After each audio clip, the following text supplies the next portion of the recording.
First we need to multiply these two. Again we need to multiply these two. So 1 by 2 matrix, 1 row, 2 columns we need to get. Again we need to multiply this element with this element. So if I multiply, I will get minus row into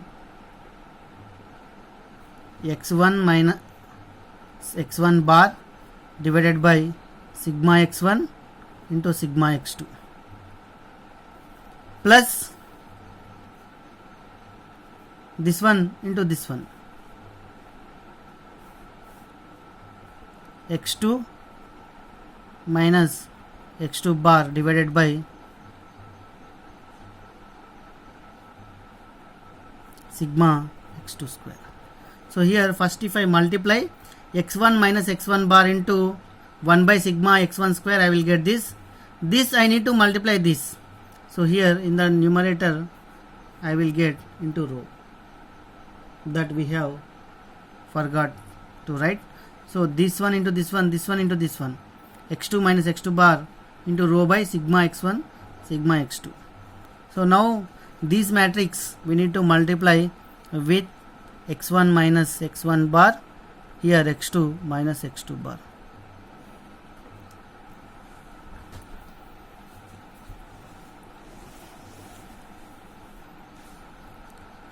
So this whole quantity we need to multiply with this first. Then this quantity we need to multiply with this. Then I will get 1 by 1 minus row square. So if I multiply this one, this whole quantity with this, then I'll get x1 minus x1 bar whole square. So x1 minus x1 bar whole square divided by sigma x1 square minus, I need to multiply these two also. Then I will get x2 minus x2 bar into row into x1 minus x1 bar into row. So row I have written here divided by sigma x1 sigma x2, the sigma x1 sigma x2 plus these two I need to multiply, this quantity whole quantity I need to multiply with this. Then I will get x2 minus x2 bar into x2 minus x2 bar, that is whole square. So x2 minus x2 bar whole square divided by sigma x2 square minus, so I need to multiply with this row into x1 minus x1 bar into x2 minus x2 bar divided by sigma x1 sigma x2. So if I simplify this equation, then I will get 1 divided by 1 minus row square into x1 minus x1 bar whole square divided by sigma x1 square. So here I have 1, so this quantity, if you observe with this quantity, both are having same value. x1 minus x1 bar, x1 minus x1 bar, x2 minus x2 bar, x2 minus x2 bar, sigma x1 sigma x2. So both are having same value. So minus I may get minus 2 row into x1 minus x1 bar into x2 minus x2 bar divided by sigma x1 into sigma x2. So I will write this equation, this quantity as it is. So I will get x2 minus x2 bar whole square divided by sigma x2 square. So this equation I will get. So if I multiply these three matrices, I will get equation like this. So if you are good in mathematics, you can multiply very simple and straightforward to get this equation. Now if I substitute this equation in the basic formula, whatever we have in this formula, if I substitute, then I will get a dense function with two random variables. So now I can substitute, then I will get,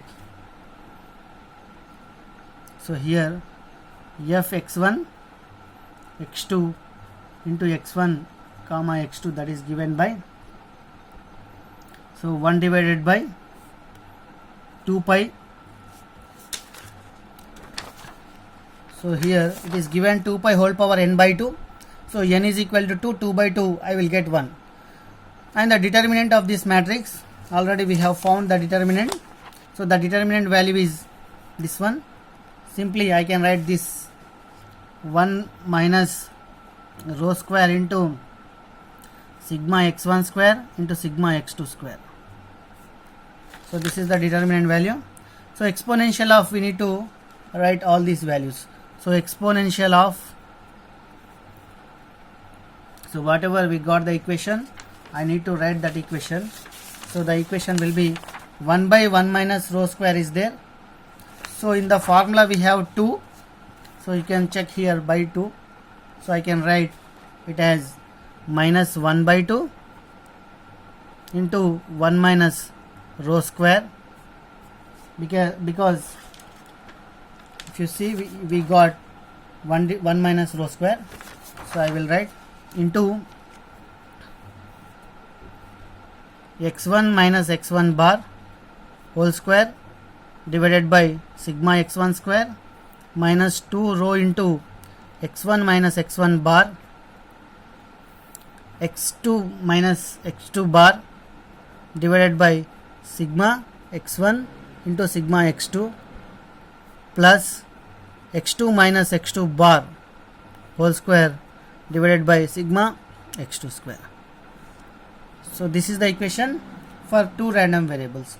Here x1 and x2 are two random variables. Similarly, in this equation, if I write n is equal to 1, then I will get a dense function with only one variable, which we have seen in the previous lecture. So one can cross check with the help of this function. If I substitute n is equal to 1, whether we will get the same dense function or different. If I get same dense function, then this formula is applicable for any number of n. That means I can substitute n is equal to 1, 2, 3, 4, 5, 6 like that. So when we have only single variable, that is n is equal to 1, the dense function is two-dimension approach. I can draw a graph something like this. So this is the dense function and it is symmetrical about mean value. So here we got mean value. So whatever distribution taken over left to the mean, the similar distribution taken over, that is right to the mean. So this curve is symmetric in two-dimension approach. And if I increase n values, the dimension will change. Now if I take n is equal to 2, then the dense function will be something like this. It will be so we may get in one dimension like this, in other dimension we may get like this. So this is the two-dimension dense function. So this is y bar, this is y, this is x bar, this value is x, and this is dense function, that is fxy of x comma y. That means, so when n value is 1, the understanding of Gaussian dense function is very straightforward, that is two-dimension approach. With the help of Cartesian coordinate system x and y, I can analyze the dense function about mean value. That is also symmetric. But if I increase n number from 2, 3, 4, 5 like that, the understanding of Gaussian dense function is quite complicated. So when one have good imagination, the understanding will be easy. Otherwise it is quite complicated. So that is, the dimension will change. If I take n is equal to 2, I will have 3 dimension. If I take n is equal to 3, I need to go to 4 dimensions, 5 dimensions, 5D, 6D like that. So once we understand the 2-dimension approach, so we can get an idea about any number of n. So next class, when we meet, we will discuss the transformation of a random variable when we have multiple random variables. In the previous lectures, we have seen when we have only one random variable x, how can we transform into y? That we have seen. When we have multiple random variables, how can we transform into multiple number of random variables? So in the next lectures, we will see. Thank you.